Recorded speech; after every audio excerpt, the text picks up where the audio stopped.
Je m'appelle Léna.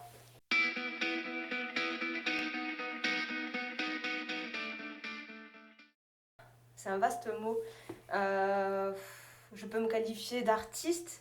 Euh, je suis très rêveuse déjà dans l'âme et j'ai envie d'accomplir mes rêves. Je suis guitariste, prof de guitare. J'adore l'audiovisuel. Donc j'adore créer des clips en parallèle par passion. Et j'ai pas mal de projets dans le milieu. Donc voilà, je pense que c'est bien résumé, mais bon. Ouf, j'en ai pas mal. Mais je dirais le pire, c'est je suis quelqu'un de très stressé à la base.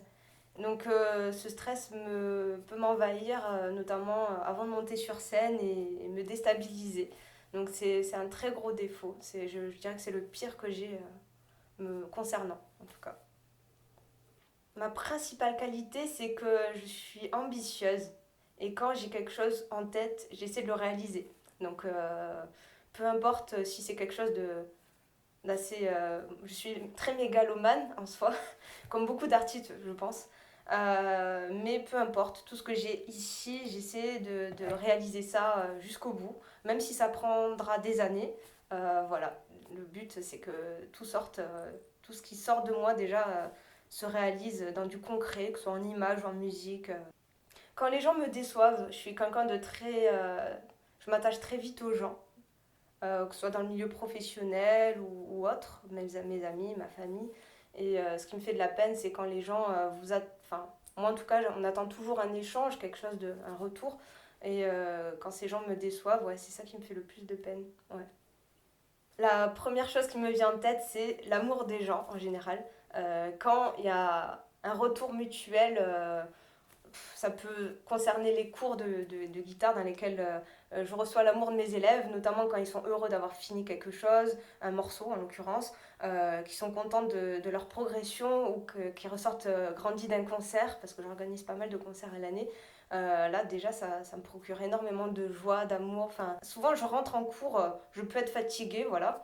Et je ressors le soir après mes cours et je suis encore plus enthousiaste et j'ai reçu une très bonne énergie de mes élèves. Ça me nourrit de l'intérieur, donc ça c'est un premier truc déjà qui me procure énormément de joie. Également, il y a quand je ressors d'un concert où je suis contente de moi, c'est assez rare. On ressort grandi et je me dis que le stress qui peut me porter tort, là cette fois-ci j'ai pu le gérer comme j'ai pas pu le faire dans d'autres fois. Enfin, c'est tellement aléatoire, mais voilà, ça aussi, ça me procure énormément de joie. Ma force, c'est déjà de croire en mes rêves. Ça, c'est la première des choses. Si on veut réussir quelque chose, faut le rêver, il faut l'imaginer, il faut l'écrire, faut... Enfin, moi, je suis tout le temps là-haut, hein. Je suis tout le temps dans ma tête en train d'imaginer des choses. Ça se fait pas, ben tant pis, mais au moins, je vais tout faire pour que ça se réalise. Et j'ai aussi envie de porter mes élèves à travers les rêves que j'ai pu vivre. Donc je pense que c'est une force, ça, de pouvoir leur inculquer quelque chose qu'ils peuvent vivre parce que je leur autorise, je fais en sorte que ça puisse se réaliser. Donc ça prend du temps. Ça m'a pris énormément de temps et beaucoup d'énergie aussi personnellement. J'ai envie de porter les gens qui veulent me suivre et de les... Ben voilà, de réaliser aussi ce, moi, je sais pas si c'était un rêve pour eux, mais en tout cas, j'ai envie de partager ça avec d'autres personnes et leur montrer que tout est possible avec une bonne organisation, les bonnes connaissances, les bonnes personnes.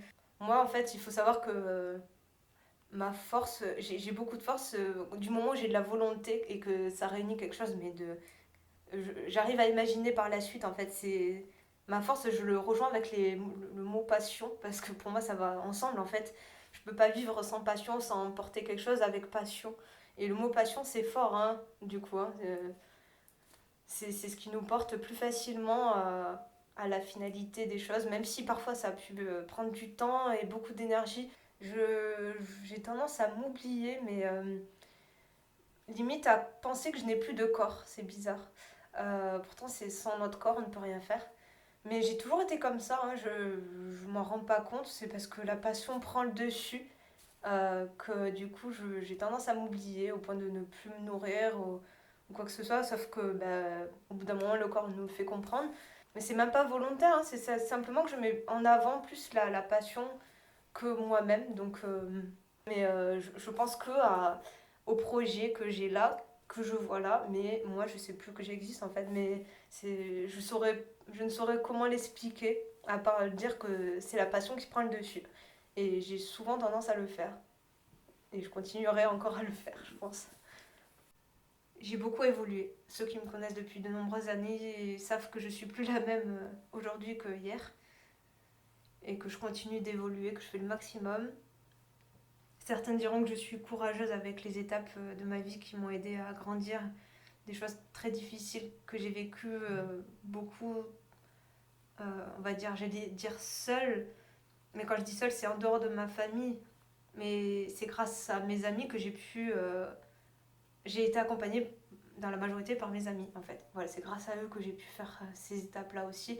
Sans l'aide de mes amis, ouais, voilà, je serais plus rien, je serais même plus de ce monde, ça c'est sûr. Donc ils m'ont énormément aidé tous ces gens. Et je remercie la vie de me les avoir mis sur le chemin.